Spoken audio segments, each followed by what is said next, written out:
Bonjour à toutes et à tous. Merci beaucoup d'avoir accepté notre invitation pour cette rencontre qui est au cœur des thèmes du festival de cette année, qui touche aux questions environnementales, mais aussi à celles des droits des peuples autochtones, dont la situation est assez paradoxale, puisque après avoir été colonisés sans autre forme de procès, leurs territoires ancestraux ont été parmi les premiers à être mis en coupe réglée, d'une part, et ensuite d'avoir été longuement et durement dévastés par une exploitation des ressources presque, je dirais, d'une intensité effroyable. Le paradoxe que je voulais souligner, c'est que le changement climatique qui est consécutif et les pollutions qui sont consécutives de l'essor de cette civilisation industrielle ont conduit finalement à ce que ces peuples en soient les premières victimes. Donc nous allons, avec nos invités du jour, explorer cette question, voir quelles sont les conséquences du comportement des civilisations industrielles à l'égard des peuples autochtones, mais aussi quels sont les espoirs, quelles sont les possibles voies pour eux dans ce monde fatalement changé par tout ce qui se passe, pour essayer de se donner un avenir meilleur. Donc pour évoquer cette question, j'ai le plaisir de vous présenter Sheila Watt-Cloutier, qui publie Le droit au froid, un essai et aussi un témoignage d'un parcours tout à fait exceptionnel d'une femme militante, très impliquée dans la sauvegarde des droits de son peuple, en liaison directe avec le milieu dans lequel ils ont toujours vécu. Ce livre est traduit par Gérald de Baril, et c'est Anne-Laure Tissu qui interprétera les propos de Sheila Watt-Cloutier. Alors, quelques mots de votre biographie. Sheila, vous êtes née à Kuujjuaq, dans l'actuel Nunavik. Vous avez vécu un mode de vie traditionnel jusqu'à l'âge de 10 ans, puis vous avez vécu une séparation assez difficile pour aller suivre des études au loin de votre famille, de votre communauté et de vos parents. Vous êtes ensuite passé par l'université McGill et suivi un programme spécial de formation aux fonctions de conseillère aux commissions scolaires.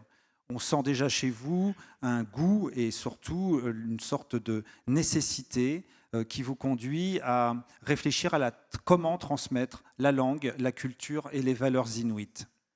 En 2004, l'un de vos premiers grands coups d'éclat est de faire adopter à la Convention de Stockholm l'interdiction de certaines substances qu'on appelle les...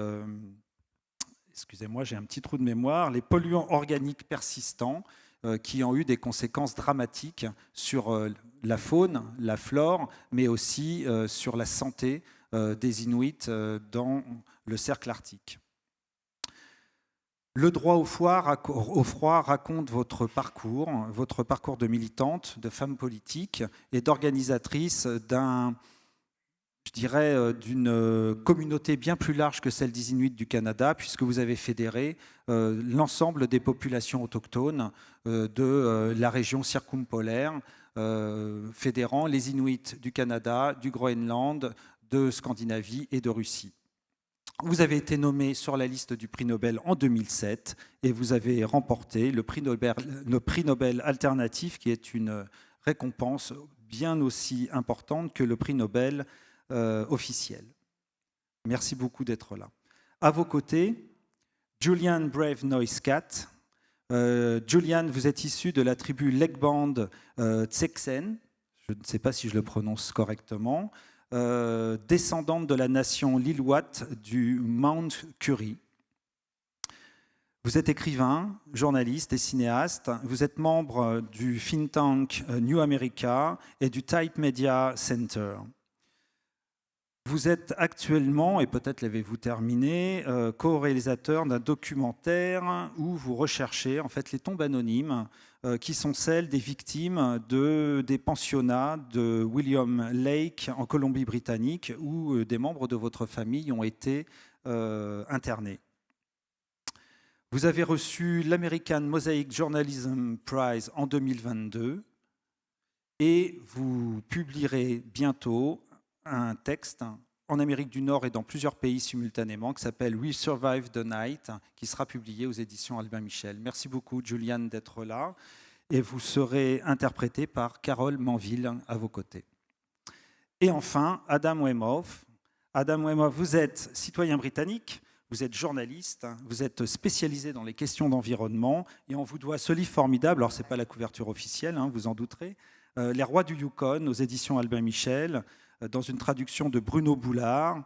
Ce livre raconte une traversée absolument exceptionnelle du Canada et de l'Alaska en descendant la rivière Yukon, qui est la plus grande rivière du monde, jusque dans la mer de Bering, avec un objet d'étude tout à fait particulier, qui est celui de rendre compte de l'état de la population des saumons royaux, qu'on appelle Chinook au Canada, et qui ouvre la voie à une observation bien plus vaste de la faune, de la flore de la région, mais aussi de l'interaction avec les populations locales.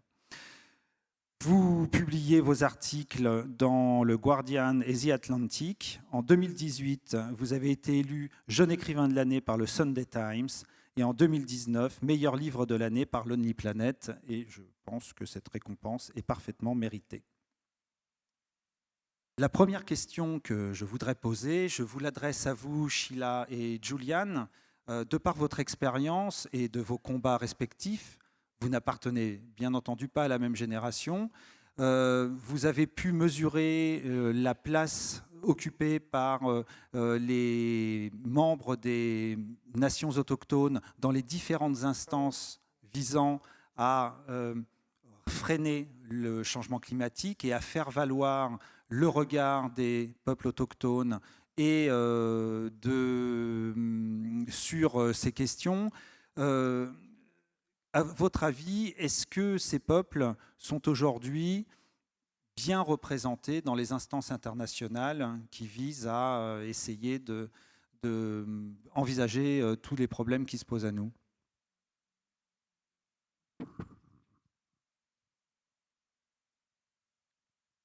Yes. Lakut. Good morning. Or good afternoon, actually, here in Paris. It's still morning for me in Canada. Well, you know, we have had representation in the Inuit world since many decades now. We have the ITK, which is the Inuit Taperit Kanadami, which represents our people and protects us in many ways, I guess, at the national level. And we've had that organization since the early 70s.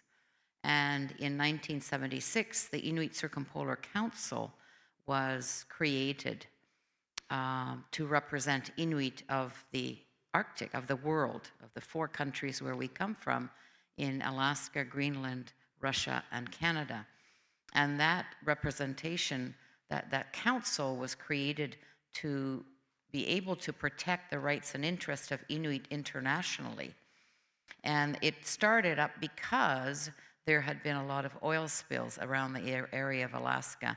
And they thought that we are so few in number as Inuit. We're only 165 Inuit strong in the Arctic, which we sit at the top of the world. And so unifying as Inuit of the world would make us be more apt to address these issues internationally and perhaps have a stronger voice.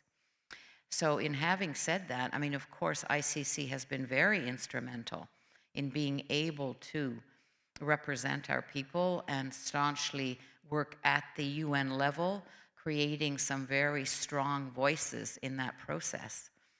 And it's a great process. However, oftentimes with the issue of climate change, we're up against a world that really is not ready to move beyond what they're doing with unsustainable activities and businesses. And so it's a very daunting, challenging task. And when we do go and represent it, even when we're represented at these events. Like, for example, the Conference of the Parties, the COP meetings.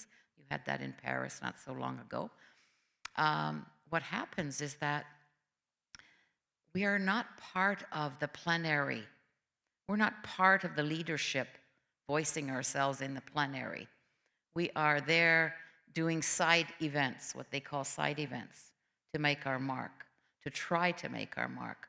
So it's not quite the same as when we were working on the persistent organic pollutants, where we were able to, using our observer status at the international level, be able to intervene and make comments and remarks on the floor of the plenary.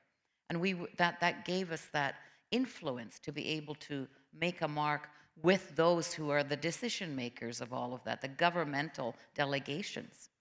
Whereas with the COP meetings, we are not allowed in the plenary. And in fact, unless we have the head of delegation speaking on behalf of Arctic issues, we don't necessarily have that voice in that room. And so that makes it much more difficult to make a mark with that kind of larger process where you've got 20,000 delegates at these events, and you have only your voicing at the side events themselves. So in that sense, the challenge still exists greatly, even if we're there in that process of the COP meetings.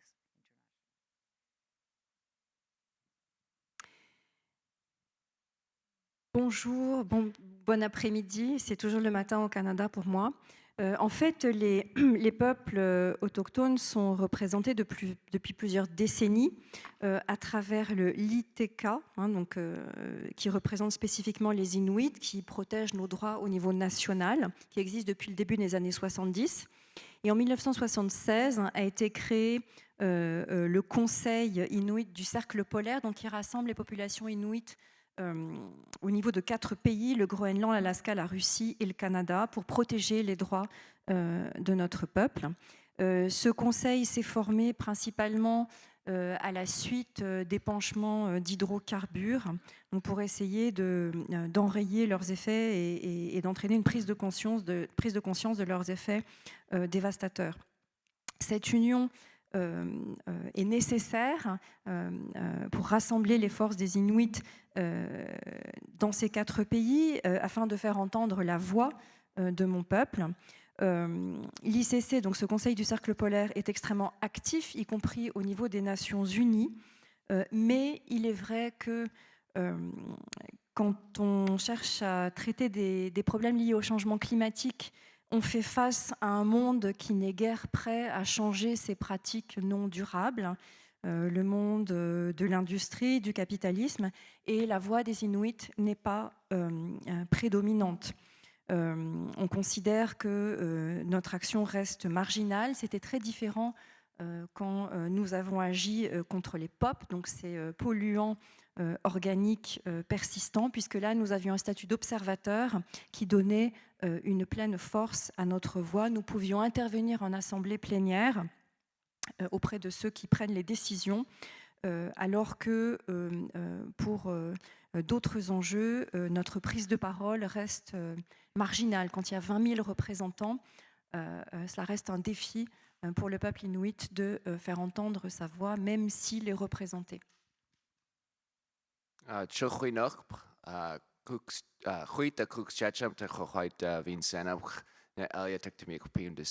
I just wanted to start by saying hello, everyone, and thank you all. I called you all Vincenam, which is kind of would be a funny. If my cat, who speaks our language, was sitting here, she'd be laughing because our Salish languages are agglutinative, which means that you can create words with different roots, affixes, and suffixes. And so I called you all the people of Vincen, but that would usually be something that we would reserve for other indigenous peoples, the people of a particular place. And I wanted to start there because I think, and I have observed through my various reporting and work, that there is a common, not exactly the same between all indigenous peoples, but I believe there is a common philosophical relationship and often spiritual relationship to place that is core to who we are as indigenous peoples. The very term indigenous, I think, actually refers to this in a sense. To be indigenous means to be the person of a place, to be one of the original people of a place. And in our Salish languages, this idea is actually reflected in the language that we speak. So in the Salish, in the linguistic study of Salish, there's a very interesting observation that's made by linguists, which is that the root for both people and land, tmich and emch, come from the same root in if you trace it back to what would be called Proto-Salish, so our ancestral language. And I think that idea that people and land are in a sense inseparable, that our connection to place is actually core to our humanity, is central to indigenous peoples' relationship to the places we come from, and also central now to the imperative to protect and defend those places and the ways of life that connect us to them, the way that we feed ourselves, the way that we maintain our health, and the way that we retain our distinct and often communal way of living upon the land. And I think that is often why you see indigenous peoples so centrally engaged in what might be described as environmental struggles. And I'll pause there.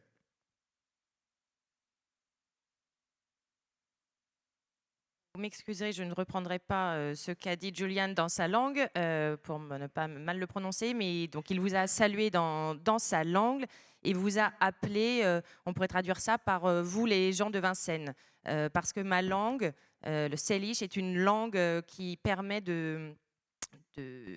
d'agglomérer différents préfixes et suffixes. Donc voilà, j'ai créé un mot pour vous désigner, vous les gens de Vincennes. C'était une habitude qu'on a, nous les autochtones. Ce que je peux dire, moi, c'est que à travers mes observations, j'ai vraiment pu noter qu'il y a un point commun entre tous les peuples autochtones, quand bien même ils sont très différents de par leur tradition et leur culture. Ce qu'ils ont en commun, c'est une philosophie au cœur même de l'identité et qui est liée à ce rapport à la terre. D'ailleurs, si on y réfléchit, le terme même indigène, c'est vraiment quelqu'un qui appartient à un lieu qui est là depuis les origines. Et cette idée se retrouve directement dans les mots de notre langue.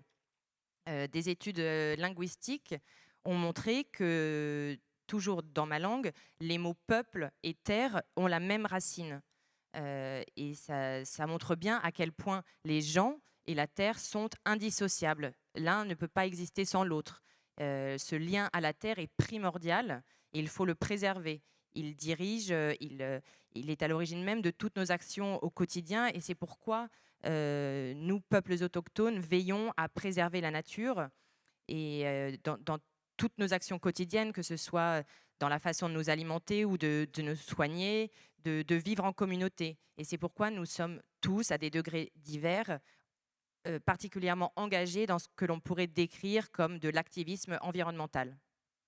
The central challenge, and I think Sheila was articulating this very, very well, is how then do governing institutions that were used and still are used to displace and colonize us, how do we find representation through or within those institutions to operationalize the ideas that are core to our philosophy and our culture and our well-being as First Peoples?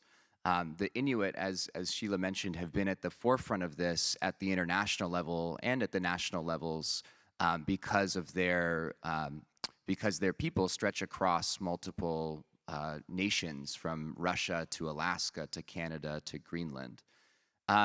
You know, in my own life and work, I have in various times advocated for Indigenous leadership through some of these governing institutions. I was very, very fortunate to have the opportunity to advocate for Deb Haaland to become the first Native American Interior Secretary in United States history, and also the first Native American cabinet secretary in United States history, a position that she now holds, where I believe she is trying to bring more of these ideas into the work of a federal agency that for the vast majority of its existence was geared towards the opposite, was geared towards the assimilation of Native people, the taking of our lands, and truthfully the destruction of our distinct status and life as First Peoples.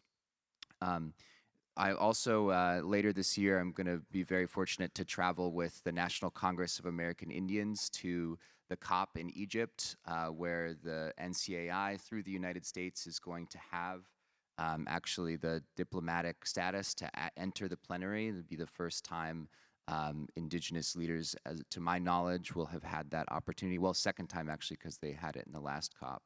And I think the question raised by both of these moments of leadership and by the question itself is whether that is enough, and whether these governing bodies that were created to one end, the end of the destruction of our people, can be retooled towards ends that recognize who we are and why we live the way we live, and the importance also of living that way.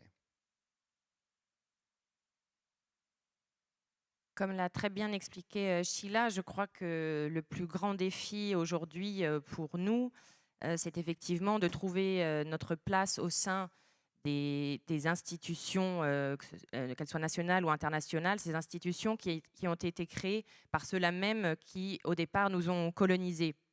Il faut qu'on arrive à trouver notre place et à mettre en action, de défendre nos actions qui sont au cœur même de notre mode de vie, nous les peuples premiers. Sheila a œuvré sur ce front-là au niveau national et international. Aujourd'hui, il faut effectivement défendre ce leadership des peuples autochtones au sein des institutions. J'ai eu la grande chance personnellement de pouvoir militer auprès de Deb Allen, qui est devenue, qui est donc autochtone et qui est devenue la première secrétaire à l'intérieur d'origine amérindienne aux États-Unis, la première directrice de cabinet autochtone. Et ça, évidemment, c'est une avancée majeure. Grâce à elle, il est enfin possible de donner une voix au peuple premier au sein des agences fédérales et de passer outre les politiques qui ont été jusque-là mises en œuvre, que ce soit les politiques d'assimilation, de confiscation des terres. Voilà, c'est un grand progrès que d'avoir cette femme-là au cœur même des institutions pour faire entendre les droits et les voix des peuples autochtones. Je vais avoir par ailleurs la chance cette année d'accompagner la COP en Égypte au sein du Congrès indien-américain qui siégera en assemblée plénière. Il me semble que c'est la première fois ou alors la deuxième fois que cela va se produire. La question maintenant est de savoir si ce sera suffisant, si nos voix seront entendues et si ce gouvernement même qui a tout fait pendant des décennies pour nous détruire, peut aujourd'hui changer de braquet, si l'on peut dire, et œuvrer pour la défense de nos droits et de l'environnement. Alors Adam, votre livre « Les rois du Yukon » n'est pas qu'une manière de nous proposer de voyager avec des saumons pour faire un petit clin d'œil à Umberto Eco, mais c'est surtout un récit d'immersion totale dans un paysage et parmi les habitants qui jalonnent cette longue rivière Yukon qui traverse une partie du Canada et l'Alaska. Vous avez été là, vous avez rencontré la population locale, des descendants de trappeurs, d'orpailleurs, mais aussi les populations autochtones. Qu'avez-vous appris d'eux et avec eux, donc les Yupik, les Athabascans ou les Tlingits, qui sont les habitants naturels de cette région? I first went to Alaska in 2013, and I was there as an environmental journalist. I traveled all over the state, really looking for stories about climate change and resource extraction. And quite early on, I started to see that talking to people about salmon was a way to open up all these other conversations that I'd never expected. And I would ask people about salmon, and people would tell me about what they hoped for their children's futures, or people would tell me what it meant to be subsistence in a capitalist world, or what it meant to be both indigenous and a 21st century Alaskan. And salmon seemed to me like this kind of key to open up these much bigger conversations. And so the premise of the book was that the king salmon the numbers of king salmon have really fallen off a cliff in the last few years. I mean, all over the Northern Hemisphere, really, but that's been kind of happening over the past couple of centuries. In Alaska, numbers have just crashed in the last 10 years or so. They're down to about 10% of what they used to be. And the idea of the book was to descend the Yukon at the same time that the salmon run was coming up the Yukon, and to use the salmon as a way in to talk to people about their lives and about their connection to the salmon and their connection to the river, and how the decline in the salmon was affecting people's lives.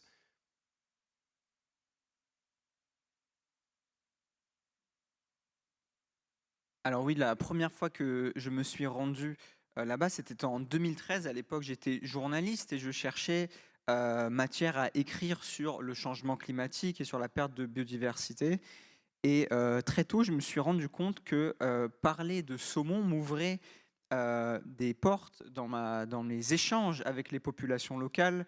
Ils me parlaient de ce que cela représentait pour eux, de la source des espoirs qu'ils avaient pour leurs enfants, qu'est-ce que cela signifiait de vivre de subsistance dans un monde capitaliste, la place des indigènes au XXIe siècle. Et le saumon a véritablement été une clé pour commencer tous ces dialogues. Et donc le thème du livre est celui du saumon royal, dont la population a chuté ces dernières années partout à travers l'hémisphère nord, et notamment en Alaska, où ces 10 dernières années, la population a chuté à peu près 10% de ce qu'elle était avant cela. Et donc mon objectif était de descendre la rivière du Yukon au moment où les saumons, eux, la remontaient, et d'utiliser cette opportunité pour échanger avec les populations locales. And I'd first come across the story about the decline in the king salmon in 2013 when I reported on a court case in Bethel, which is right out on the Yukon-Kuskokwim Peninsula on the west coast of Alaska. And there were 28 Yupik fishermen who were on trial for going out and catching king salmon when the Department of Fish and Game had put a ban on catching them. But getting caught hadn't been an accident. They'd press released their intentions before setting out to catch the salmon. And they were defending themselves based on the First Amendment, the right to practice cultural heritage, almost the right to practice a spiritual tradition.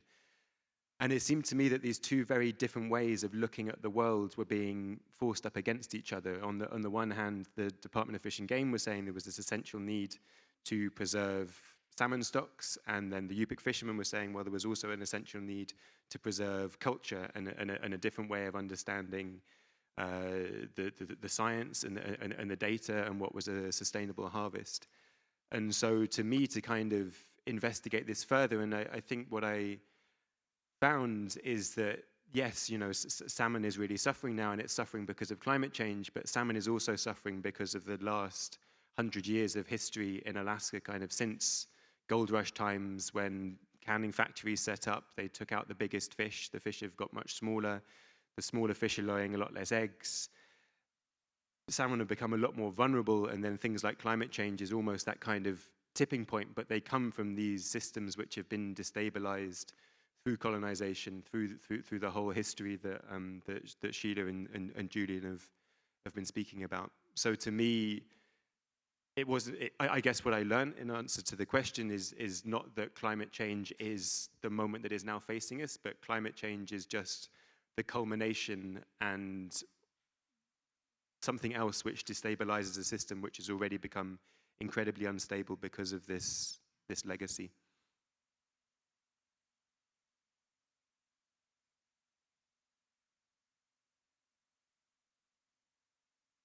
Alors oui, déjà en 2015, je m'étais intéressé à un jugement en Alaska où 28 pêcheurs étaient donc attaqués en justice car ils avaient pêché du saumon alors qu'il y avait une interdiction à ce moment-là.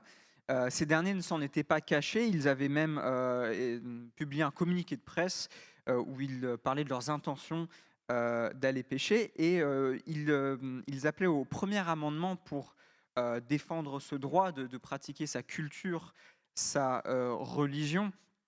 Et il y avait donc d'un côté les autorités locales qui voulaient donc préserver les quantités de saumon et de l'autre les pêcheurs qui eux voulaient préserver leur culture.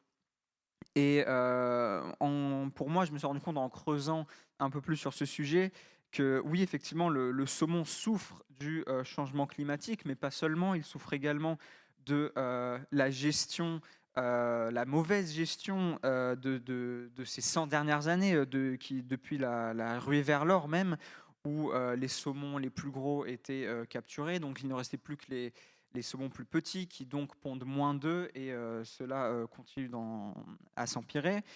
Et pour répondre à la question, je pense que le changement climatique est plutôt le point culminant d'un système qui a déjà été déstabilisé il y a bien des années. Alors peut-être pour continuer sur cette question de la gestion des ressources naturelles et du saumon en particulier, Juliane, je crois que le saumon tient une place tout à fait centrale dans l'histoire de votre peuple et dans son mode de subsistance. Est-ce que vous pouvez nous dire quelle est la situation au nord de la Colombie-Britannique à ce sujet ? So first, I should just say that it was quite the kick to be sitting next to Adam talking to the Department of Fish and Game and Alaska, because there's a chapter in my book that's about the herring fishery, which is something that's eaten by salmon, king salmon. And I was actually at the Board of Fish meeting, which is the state-level regulatory body that creates the quotas for all these fisheries. And actually, that's where I met my girlfriend, who's Haida. And the Haidas, if you don't know, are very warlike coastal people who had a lot of fish. And I joke that she took me captive, and I went along with it because in my culture, you were supposed to marry the ones who come from the best hunting grounds and best fishing holes. And she has a pretty good fishing river right next to where her people live and where she lives. And she's actually out fishing coho right now, which is another salmon species, and has her smoker running. You know, the situation of salmon in the Fraser River, which is where my people come from, the Fraser River is the main artery in the southern half of British Columbia. Was looking quite dire about a decade ago. Salmon stocks in the Fraser, which is mostly, you're talking about sockeye and king, although we get all 5 species, had reached just about their lowest point in recorded history. And I think it's important to underscore here that in many of these rivers, recorded history of actual data, and this is certainly the case as I understand Alaska, begins actually after a period of already significant decline. So part of the challenge in managing some of these fisheries is that the actual quantitative data that Western science has about these fish stocks is inadequate and is actually less than the existing indigenous knowledge and science about these fish stocks, which goes back to before colonization and before these major depletions. So you have a challenge in these Western colonial regimes of fish management wherein the baselines are actually already a very depleted baseline. It's after the canneries happened, after the mining and the gold rushes, after sometimes forestry and other things already really wiped out, not wiped out, but significantly depleted some of these fish stocks. Luckily, I should say, the fish have been coming back in the last couple years to the Fraser River. I had the great fortune of pulling 100 salmon, mostly sockeye, a couple kings out of the Fraser River this summer. And last summer was an even better run. We pulled, me and the chief of the Williams Lake First Nation pulled out about 250 fish in just a couple of days fishing on the river. And that meant that a lot of people had freezers full of salmon. The smokers were going all across the res, and people were fed. And so, you know, it's been very heartening to see the fish come back in that way. At the same time as we know that this summer, as last time I checked, was still only about a 60% return of what would be expected for the fish in a year like this.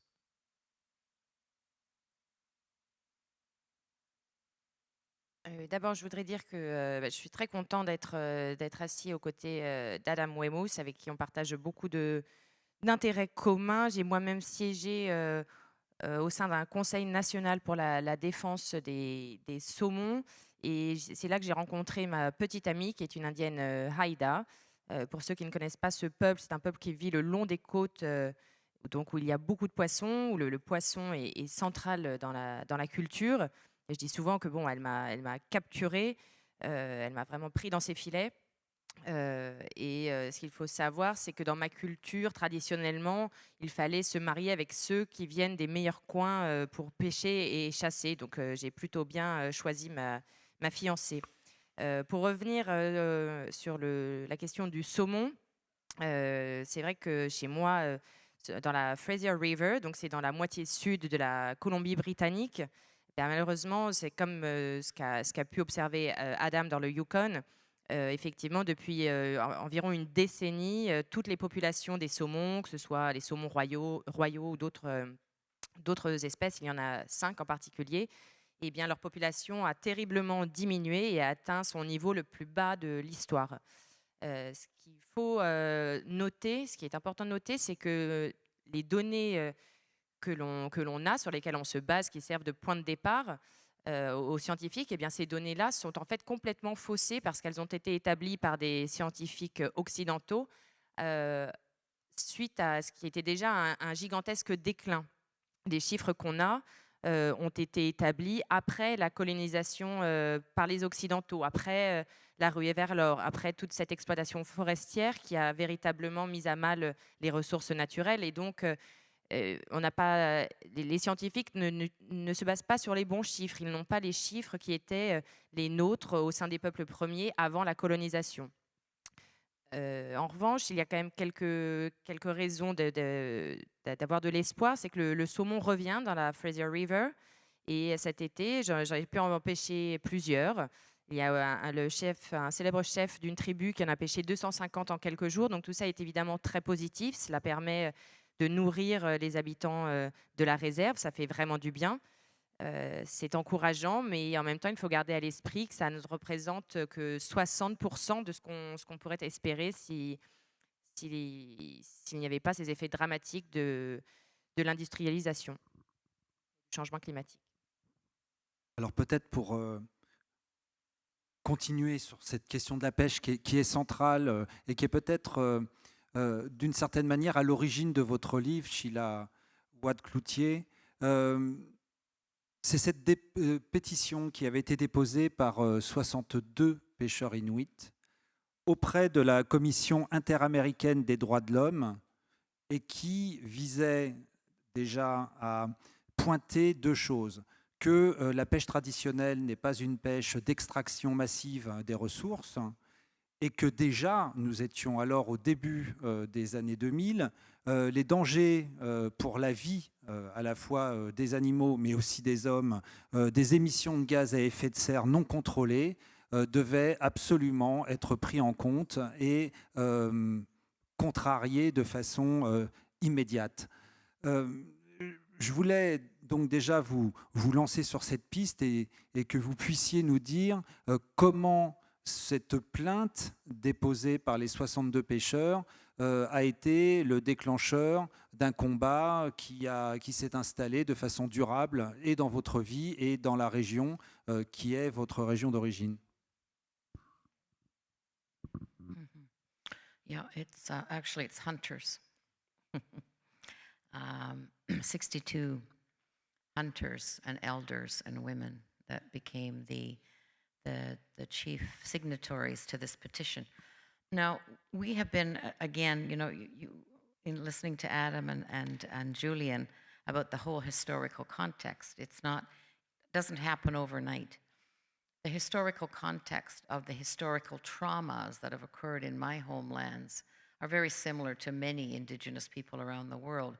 But through the lens of, as an Inuk woman, I tell you the story of, all the way back from the 1940s when we were made to become fur traders to meet the global markets for fur by the Hudson's Bay Company and other trapping companies, was the start of the historical traumas of moving us, into this bartering system where we started to change our diet and change the way in which we lived from a very traditional way of life. And all throughout that process from the 40s, the 50s, being coerced into communities so that we could be educated in institutional schools, and where the land, which is our natural teacher, was replaced by institutional schooling with irrelevant curriculum. And so that was the real start of the changes that were happening throughout that process. Then we had other historical traumas, such as the dog slaughters, the 20,000 dogs that were killed to coerce us once again to come into the communities.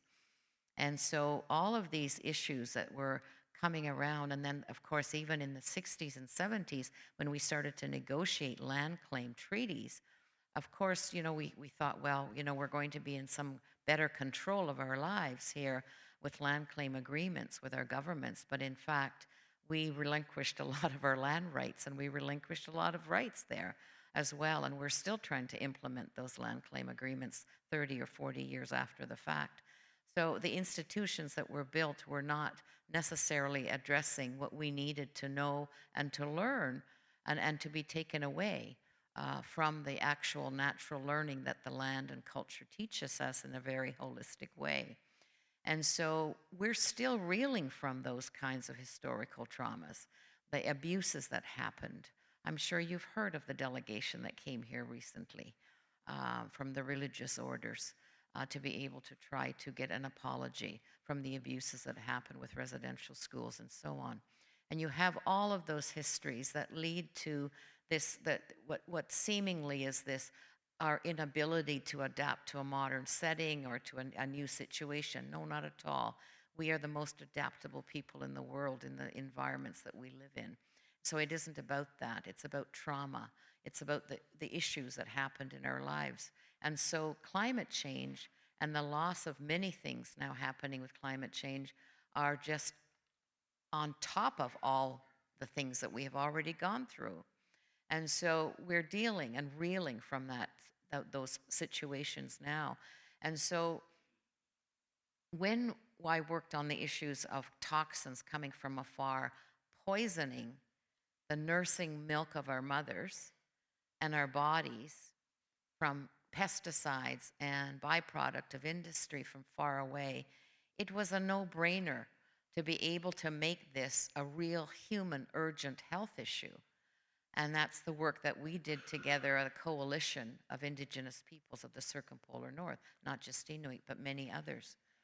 And then climate change is very paralleled to both environmental degradation through poisoning of our food chain and climate change are both about urgent health matters, and they're both about cultural survival. And so you can't talk about climate change without all of that historical context in our world.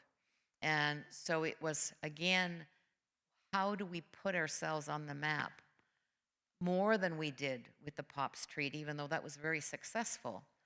And it led to the Stockholm Convention, which not minimized, but not only managed, but eliminated many of these toxins at their source. There's more that's coming into play. So we can't be dancing in the streets about, oh, our food is completely safe. But for climate change, it's really about our ability to be Inuit as we know it. And as I mentioned last night in some of the discussions we had, it is so much more than just a hunting practice here we're talking about. We're talking about what our children learn on that ice and that land. And it's about not just to be a natural conservationist or a proficient provider for your family, but the character building that comes with that. Learning how to be patient, the endurance that's built, the courage that is developed, the sound judgment, the wisdom. The hallmark of Indigenous teaching. It's wisdom.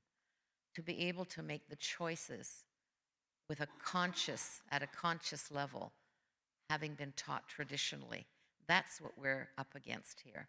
And so it was really a natural fit with the human right petition to be able to say, indeed, it is our human right to be Inuit as we want and to keep and maintain, because we understand what we've gone through and we have to defend our right to have that cold, that ice, that snow, because it represents for us our schooling, our university, our learning, our lessons are all taught there in a traditional way. And so that's what this is about, really. It's about our children. And so the 62 hunters and elders and women who signed on with me for the petition to the Inter-American Commission on Human Rights was a way. Some say, oh, it was you know, what was your intention? The intention was to get the world to understand that indeed climate change is a human rights issue. It is a human rights issue. It's a human issue. It's not just politics, economics, science. Those have a role and a fit, but that's not really what this is about. This is a human rights issue of people who really are trying their very best in this new world order of, if you call it globalization, that has impacted us so negatively, along with all of the colonial historical traumas that have occurred in our world. And so, of course, you've got to make those connections to see that this is a human right issue that we're talking about, and it's human, and it's justice that needs to be addressed in that way. I think I've...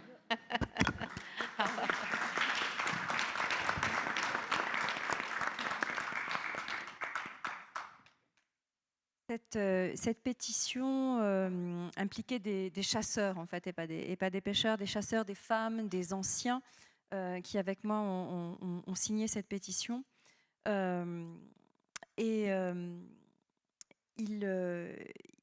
était... bon, le changement ne va pas se... cette évolution ne s'est pas produite en un jour. C'est le fruit d'un long processus historique, d'une accumulation de traumas. Et il importait d'en faire prendre conscience au monde. Dans les années 40,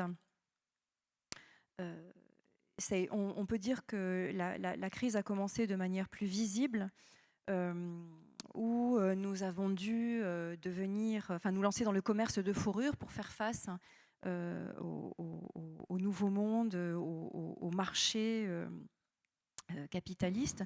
Donc cela a induit bien sûr un changement de régime alimentaire, un changement de mode de vie drastique, mais aussi un changement dans l'éducation de nos enfants, dans les modes d'enseignement, avec la contrainte d'envoyer les enfants dans des institutions scolaires qui n'étaient pas du tout pertinentes, qui ne leur procuraient pas les enseignements adaptés. Vous vous rappelez peut-être aussi ce scandale des 20 000 chiens abattus. Puis, dans les années 60 et 70, nous avons mené des négociations pour revendiquer des terres, essayer de passer des accords avec le gouvernement. Mais de fait, ça n'était qu'une victoire partielle, puisque nous avons dû aussi renoncer à grand nombre de nos droits. Et nous essayons toujours, 30, 40 ans plus tard, de récupérer nos terres. Donc les institutions qui se sont développées ne sont pas adaptées, alors que notre mode de vie traditionnel procurait des moyens d'apprendre à nos enfants de manière holistique, de manière inclusive, tout ce dont ils avaient besoin dans cet environnement et dans notre culture. Donc finalement, le changement climatique, il s'inscrit dans la continuité d'une série de violences, d'une série de traumas que notre peuple a subis. Et ça n'est pas du tout que nous sommes rétifs au changement, nous sommes un peuple extrêmement adaptable, mais c'est plus que... quand je dis que notre tradition est en jeu, c'est une question de survie. Donc le dernier point qui doit absolument être souligné, c'est qu'il en va bien sûr de la nature, d'une région, mais il en va surtout d'une question de droits de l'homme, d'une question de santé publique. Quand, par exemple, des toxines sont arrivées de l'autre bout du monde pour venir polluer le lait des mers et le corps même de certains membres de nos peuples, ces pesticides, ces émanations industrielles ont vraiment créé une crise qui est une question de santé publique. Donc nous avons porté cette question devant les Nations Unies et donc il s'agit de faire entendre notre voix et de préserver ces modes d'enseignement traditionnels qui sont aussi une question de survie psychologique, puisque les enseignements traditionnels incluent aussi un apprentissage de l'endurance, du courage, de la sagesse, et tout ceci est absolument fondamental pour conserver notre identité. Encore une fois, c'est une question de survie, une question qui concerne les droits de l'homme et pas seulement des questions environnementales qui en elles-mêmes sont fondamentales. Ce qui transparaît dans vos mots, c'est que finalement, si on essaye de définir précisément de quoi il s'agit, ce sont deux conceptions du monde qui se font face, l'une assez unitaire entre les humains et le reste du monde, les autres existants, et puis une conception occidentale du monde qui a opéré une séparation nette entre le monde des hommes et ce qu'il a appelé la nature, puisque ce mot, finalement, c'est un peu l'Occident qui l'invente pour qualifier ce qui deviendra une source infinie, et on constate aujourd'hui qu'il est fini peut-être, ce monde que l'on croyait pouvoir dévorer pour les siècles et les siècles, un monde dont on pouvait extraire tout ce dont on a besoin. Comment faire pour que demain, on réussisse à trouver une troisième voie? Alors on parle de New Green Deal, on parle de éventuellement essayer d'incorporer dans notre réflexion les méthodes de gestion tribale. Quelle est, selon vous, la voie qu'il faudrait que nous adoptions pour que les choses changent? Adam, peut-être pour commencer.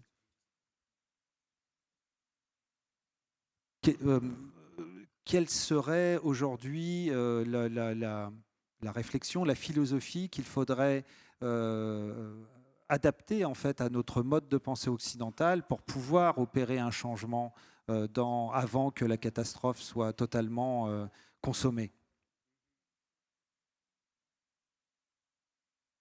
I mean, I think the salmon are a pretty great example, actually. You know, the salmon, as I'm sure some of you will know, have this amazing life cycle where they're born far, far up the river, and then they spend their entire adult lives out at sea, and then they return to the place where they were born in the last months of their lives to spawn, and then all of them will die.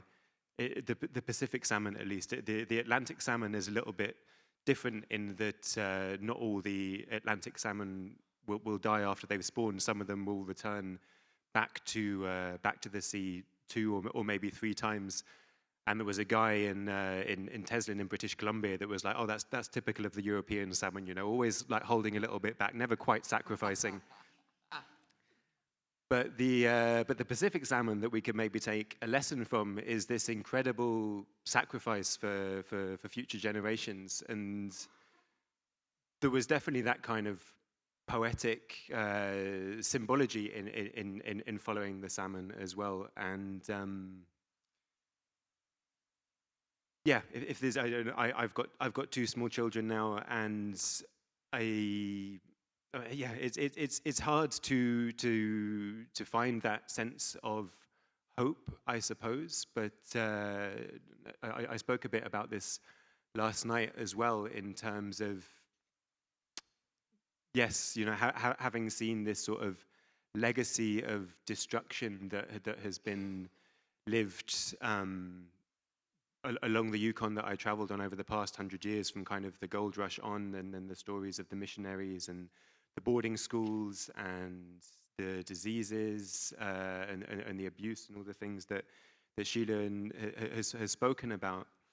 And it seems to me this sort of peculiarly sort of Western notion that we are now at a moment of danger, that we are starting to realize that we maybe only have 10 years left to save the planet, or whatever kind of time frame we give ourselves. And I really felt going down the Yukon that I am seeing a world that in some ways ended 100 years before I got here, 80 years before I was born.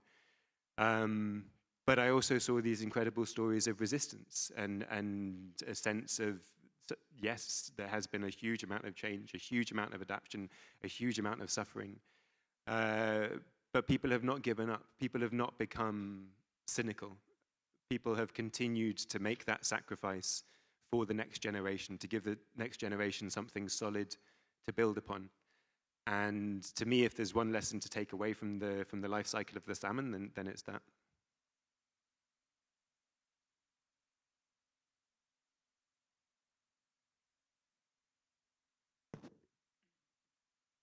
Alors, encore une fois, je trouve que le saumon est un exemple parfait. Comme vous le savez certainement, le saumon naît dans les rivières, il passe ensuite la majeure partie de sa vie dans les océans, et ensuite, durant les derniers mois de sa vie, il remonte les cours pour aller pondre des œufs à l'endroit où il est né.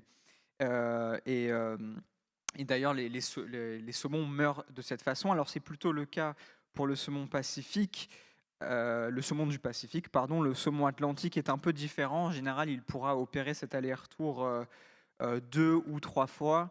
Et certains disent que c'est typiquement européen de s'engager dans quelque chose, mais pas d'y aller vraiment jusqu'au bout.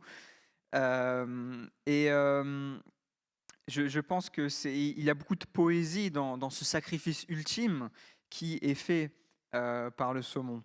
Aujourd'hui, j'ai 2 enfants, et c'est vrai qu'il est parfois difficile de trouver de l'espoir.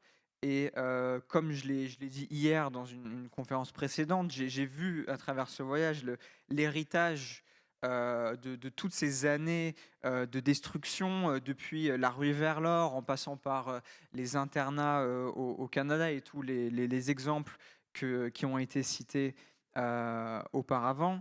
Et c'est vrai qu'il y a cette notion qui finalement est très occidentale, qu'il nous reste 10, 15, X années pour sauver la planète, entre guillemets. Mais en réalité, en descendant le Yukon, ce que j'ai pris conscience que je visitais quelque chose on me parlait d'un monde qui était peut-être mort 100 ans avant que je puisse y mettre les pieds. Mais malgré ça, j'ai vu beaucoup de résistance, d'abnégation. Les personnes ne deviennent pas cyniques, elles ne baissent pas les bras. Et je pense que s'il y a bien une leçon à tirer du parcours du saumon, eh bien c'est celle-ci.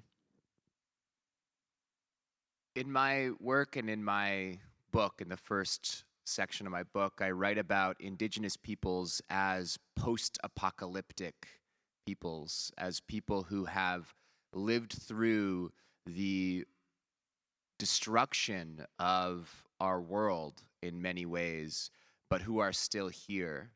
And in that post-apocalyptic world that we inhabit as Indigenous peoples, I kind of see three imperatives or ways that we are moving forward. The first, I think, is the essential act of remembering, and as I think storytellers, documenting and telling the story of what was here and what was lost.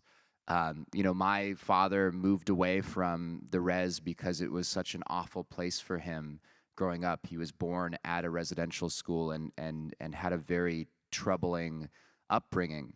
And because of that, I didn't start fishing, for example, until I was in my 20s, until I started going back home and doing that with the people who had stayed. And in that act, I now know that I'm going to be able to someday take my own kids down to the river and have them fish salmon and to create memories and experiences on our land in that way. And that act of maintaining that relationship to our river and to our fish, I think, is core to who we are. It's how we feed ourselves at the end of the day.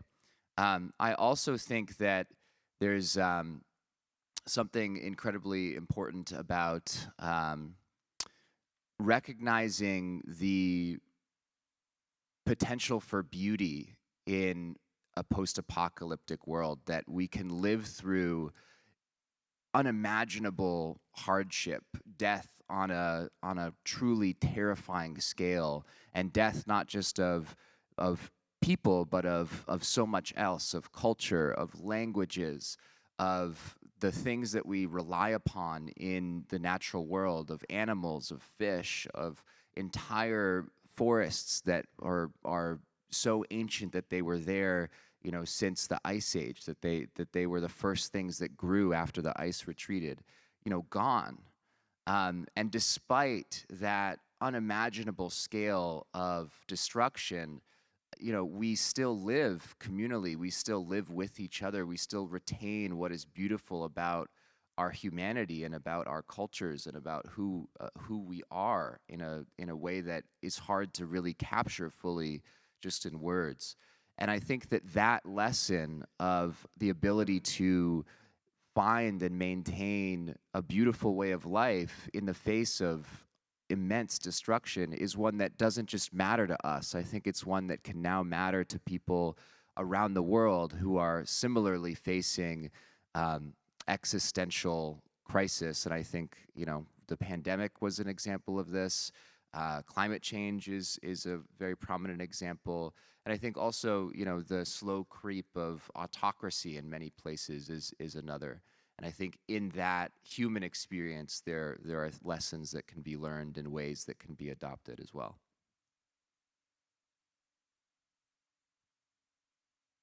Dans mon travail et dans la première section du livre que je suis en train de rédiger, je décris les peuples autochtones comme des peuples post-apocalyptiques, c'est-à-dire des peuples qui ont survécu à la destruction totale du monde tel qu'ils le connaissaient, des peuples qui sont toujours là, ils étaient là dès le départ et ils ont survécu. Et pour moi, pour imaginer le futur, pour pouvoir rester, pour pouvoir préserver notre monde, il y a véritablement au moins deux impératifs. Le premier, c'est le devoir de mémoire. Il est primordial de raconter l'histoire de ce qui fut, de ce qui a été perdu, de transmettre aux générations qui nous survivront ce qu'était le monde avant. Mon père a quitté la réserve parce que c'était trop dur pour lui de rester avec ses souvenirs. Lui qui a été envoyé dans un pensionnat, il ne pouvait plus rester sur la réserve avec les siens. Et c'est pourquoi je n'ai appris à pêcher qu'à 20 ans, par exemple, parce qu'il ne m'a pas transmis le savoir traditionnel. Je n'ai appris à pêcher que lorsque je suis rentrée à la maison, ce que j'appelle la maison, c'est la réserve, auprès des miens. Et moi, il est évident qu'un jour, j'y emmènerai mes propres enfants, je leur apprendrai à pêcher pour qu'ils établissent cette connexion qui est primordiale avec la terre, pour qu'ils aient leurs propres souvenirs et qu'ils entretiennent la mémoire de nos ancêtres.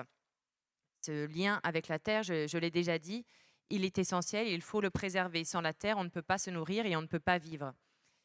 Et le deuxième impératif, selon moi, c'est de reconnaître la beauté de ce monde post-apocalyptique. Parce que oui, la destruction a été terrible, la mort a été partout et pas seulement parmi les êtres humains. Des cultures ont été détruites, des langues, des espèces entières ont été décimées, des forêts, ce qui existait depuis les temps immémoriaux, ont disparu. C'est terrible, mais le fait est que nous sommes toujours là et que la beauté et l'humanité sont toujours là aussi. Cette beauté-là, il est difficile d'y mettre des mots, mais c'est une véritable bénédiction dont il faut avoir conscience et il faut tout faire pour la préserver. Je pense qu'aujourd'hui, cette conscience-là, nous ne sommes pas les seuls, nous les peuples premiers, à l'avoir. Je pense que beaucoup de gens à travers le monde ont cette conscience. Tout le monde traverse aujourd'hui une forme de crise existentielle. Un exemple particulièrement frappant et dur a été la pandémie, bien sûr. Le changement climatique en est un autre exemple, mais je pense que nous partageons, à travers notre expérience d'humain, cette conscience de la beauté qu'il faut préserver.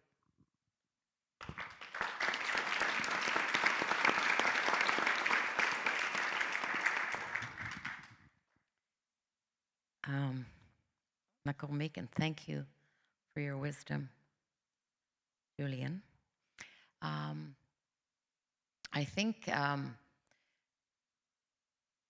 in terms of how the West can really learn, I mean, I think it's happening.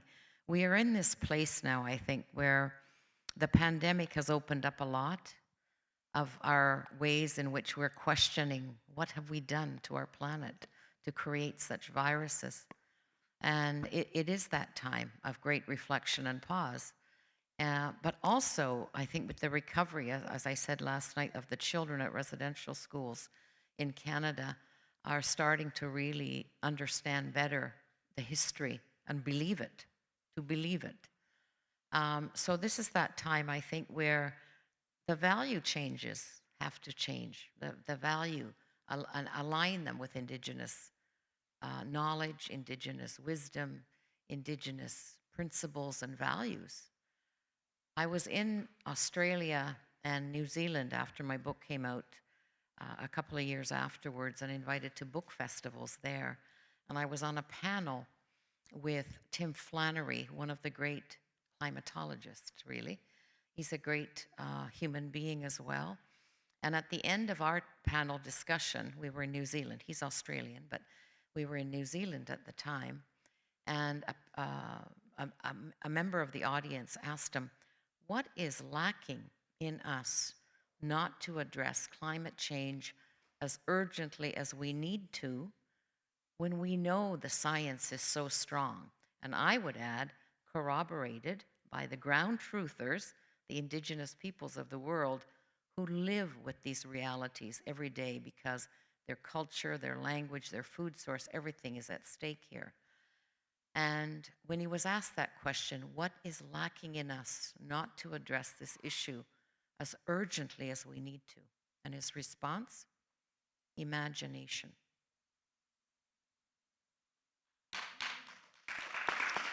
Imagine we can do things differently.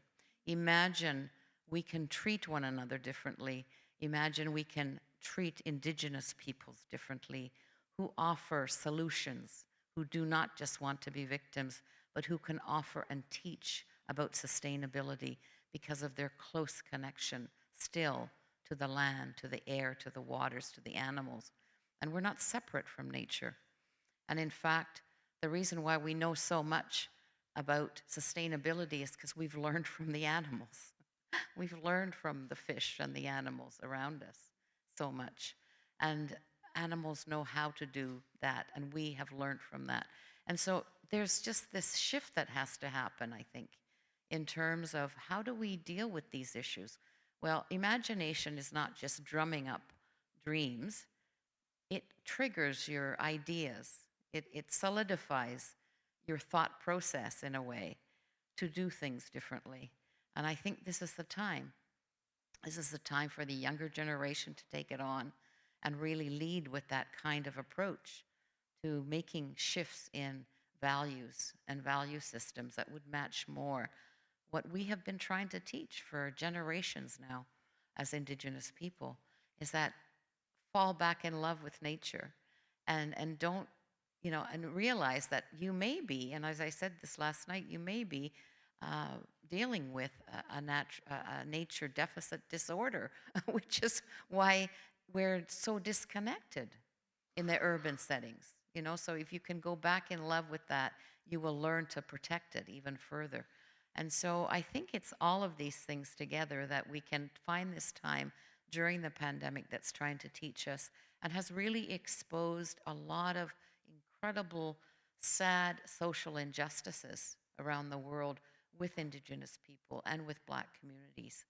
And so to look at these kinds of systems that are already impacting our world but making it even worse when these kinds of pandemics come about. And so we've got to learn from this period in time with the pandemic that we should be shifting the way in which we do things and the way in which we see and how we can partner, Western and our ways together. And there is evidence of that already happening in many places around the world. And we certainly did that with the work of the Arctic Climate Impact Assessment way back, where we ensured that Indigenous knowledge was incorporated into every aspect of the chapters of that work that would lead then to further partnering with others around. So it's really about building an understanding from a place of empathy, because change will happen, but they will happen at the speed of empathy, and they will happen at the speed of trust. Meaning when you really understand these issues from a place of empathy, a deep understanding, things will start to move, and then trusting relationships will start to be built. And that's the name of the game of reconciliation. So let's start with that as a starting point.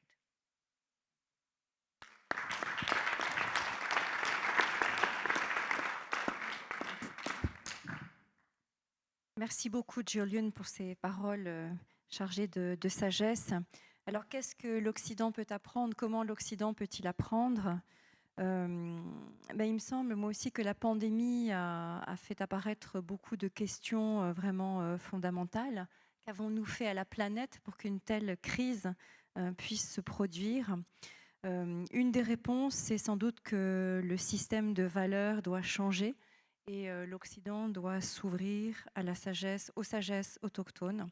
Je me trouvais dans un festival en Nouvelle-Zélande en compagnie d'un grand climatologue, Tim Flannery, climatologue australien. Et la question lui a été posée de qu'est-ce qui manque avec toutes les preuves qu'apporte le savoir autochtone, avec toutes les preuves qu'apporte la science, qu'attendons-nous pour passer à l'action? Et il a répondu, ce qui nous manque, c'est l'imagination. L'imagination qui nous permettrait de procéder différemment, de nous traiter différemment les uns les autres, de traiter différemment les peuples autochtones, qui, eux, sont capables d'enseigner des modes d'action, des modes de vie durables, tout simplement grâce à leur proximité avec la nature. Les peuples autochtones ont appris des animaux qui sont autrement plus capables que nous de survivre et de faire preuve de résilience et d'adaptabilité. Et cette imagination, ça n'est pas simplement rêver des rêves fous, cette imagination, elle vient nourrir la raison, la compléter, elle vient nourrir la réflexion. Donc il est temps, il est grand temps que ce système de valeurs change. Nous devons retomber amoureux de la nature, en retrouver la beauté. Et c'est sans doute notre maladie la plus grave dans les contextes urbains. Et encore une fois, la pandémie a fait apparaître l'urgence de ce changement de valeur. Elle a fait apparaître aussi ces situations d'une abominable tristesse que traversent des peuples autochtones, mais aussi les populations noires en plusieurs points du globe. Donc il est temps de changer de vision, de développer des partenariats entre l'Occident et les peuples autochtones. Le changement va se produire, mais il va se produire à la vitesse de l'empathie, à la vitesse de la confiance. Et à partir de cette vision profonde de l'empathie, on peut espérer établir la confiance qui mènera à une forme de réconciliation. Donc, il est temps de commencer sur cette voie.